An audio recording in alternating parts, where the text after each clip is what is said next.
Olha o Vamos Gonçalo. apresentar a nossa amiga Rita. Qual era o poema A Flor?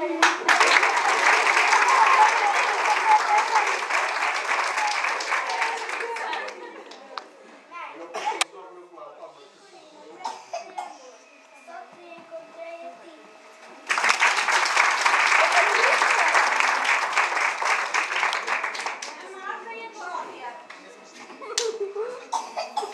Não é ficha. Agora vamos apresentar a minha mãe.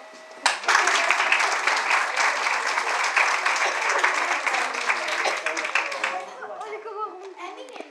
Mamã, és uma flor que vive no jardim do amor. Gosto de ter uma mãe assim, mas também queria que passasse um dia ao pé de nós. A minha mãe é teimosa, quando me ajuda é fabulosa. Querida mãe, és o melhor que o mundo tem.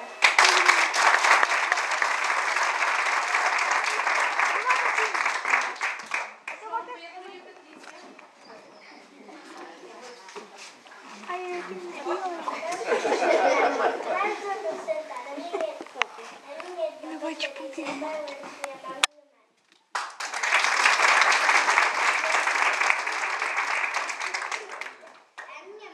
minha mãe é uma flor perfumada. Nunca achei amada assim, é uma flor encantada.